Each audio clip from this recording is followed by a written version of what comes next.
Okay, so I got a question.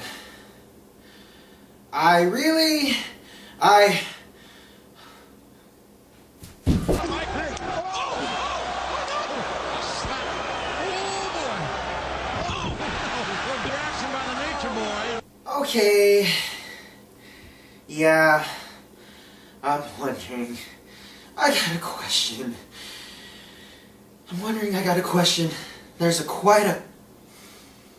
I'm messing up my words because I can't explain to you guys how angry, how upset I am over the misconception that most fans had that World Wrestling Entertainment was going in the direction of, well, the Nature Boy, Ric Flair.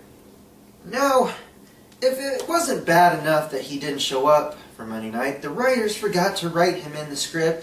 That wasn't the main problem. From what I've been reading on certain wrestling sources, such as PWI Insider, WrestleScoop, most of them have been saying that there have been legal troubles regarding Flair's contract. In legal suit, TNA has decided to stick its ugly nose where it doesn't belong, in my personal opinion.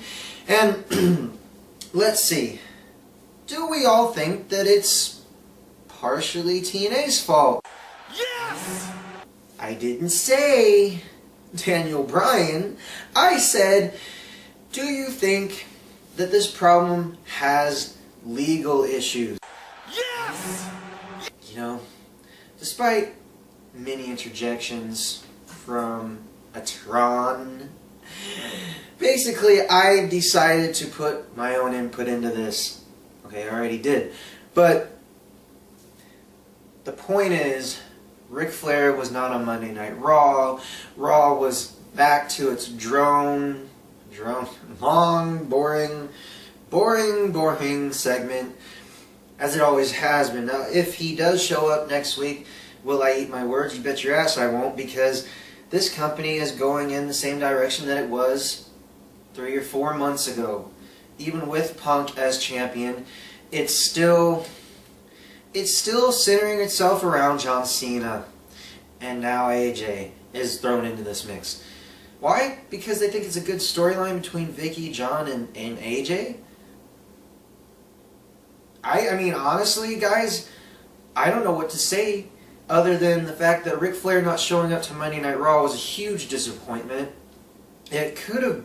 Actually, no, it not just could have boosted the ratings just a smidge up on the ratings mountain. It could have given it life. I'm sorry, I'm running out of metaphors. That's a rarity, isn't it? Yeah, God! Yes! Yes! Ow! Ow! Yes! Ow! Ow! Ow! Despite, you know, what some people are thinking, it's kind of rude, I am going to say this right now.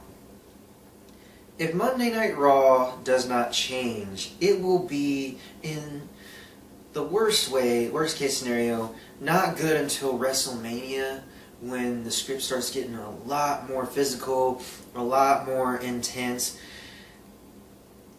Do I agree with the Ryback CM Punk storyline that at Hell in a Cell, you know, Ryback took a low blow, Punk got out with the championship. They said they didn't want to touch Ryback's streak. Well, you know, too late, they already did.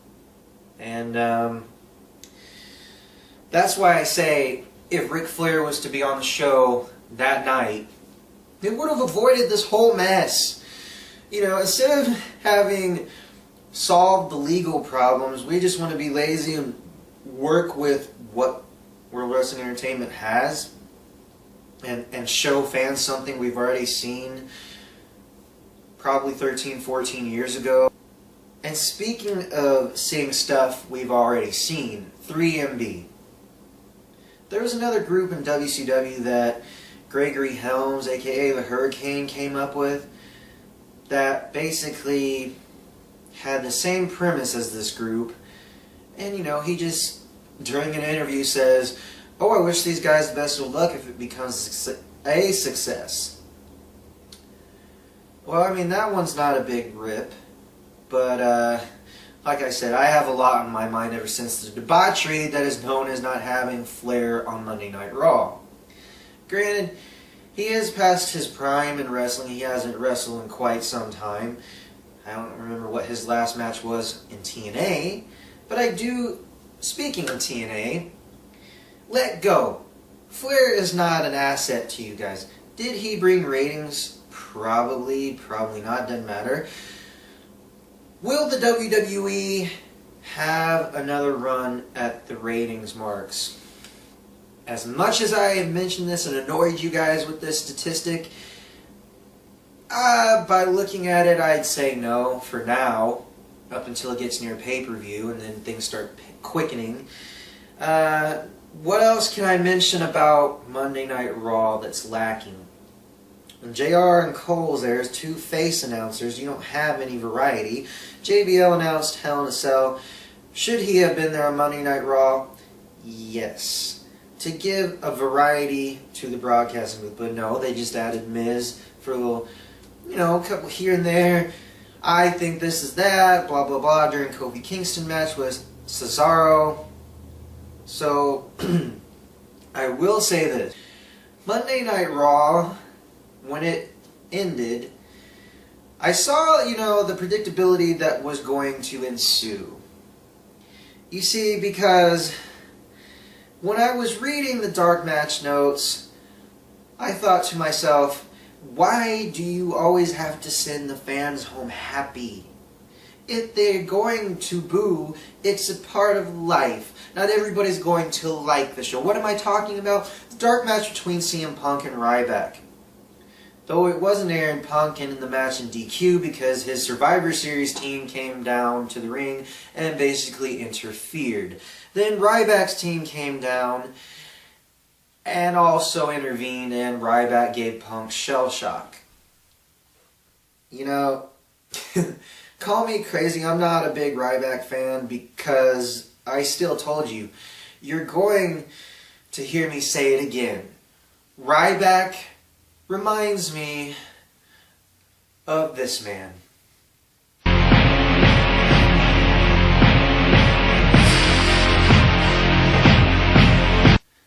And if you do not agree with me, well then I don't really give a damn. I'm just telling you how I envision what Ryback reminds me of. And it's Bill Goldberg. Quite frankly, I'm flabbergasted that Goldberg's, I'm honored, you know, that guys still chant my name at arenas or events that are sold out. More power to this guy if he makes it big. Great. We get it. You know, Goldberg's not coming back. It would be fun if he did, you know, and teased the idea of a Ryback-Goldberg match, perhaps. But we're going to be saddled with Ryback and Punk for quite a while until John gets involved in the storyline in a different way. Right now, it's working the angle with Vicky and AJ. Mick Foley being in the corner of Ryback's team, I mean, gee, I wonder who's going to carry that team. You have Kofi Kingston, who should go back to independent circuit wrestling. You have Team Hell No, which that was no surprise because you had Team Road Scholars on the other end. Then you have Del Rio and Orton. Now, there are some very talented names that I just listed. However, if they were trying to have a spin-off, or the focus being that Team Ryback was dominant, I understand, but at Survivor Series, I really don't think I'm going to look forward to this because, and I will say this, the script starts picking up, it starts getting more physical, and then after pay-per-view, well, basically, after pay-per-view, it just pretty much just goes, yeah, basically it flops. And I'm tired of turning on the programming and seeing that mess, okay? I know I'm always late with my reviews. I don't sit up and watch every single match and get all excited because, you know, WWE has come up with something new and innovative. They obviously haven't done so within the past few years, running out of ideas and stealing ideas from past productions of WCW. Need I say more? Alright? I have the choice of turning the channel. However, I will say, once again, I was disappointed that Flair wasn't there.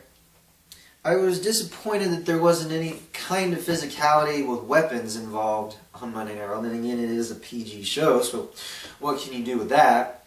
So, pretty much a big fat F is what I give World Wrestling Entertainment right now as far as quality, production, originality, continuity, and storyline. You know, I mean, there is no better way to put this other than the WWE sucks royally right now. Why do I review this stuff? Because let's face it, somebody needs to be honest with the company. I'm pretty sure I'm not the only one that tells things like they are. However, you know, you need to take, somebody from World Wrestling Entertainment needs to take into consideration just how bad things are. And if they don't take it into consideration, then things are going to go to hell in a handbasket real quick, real fast.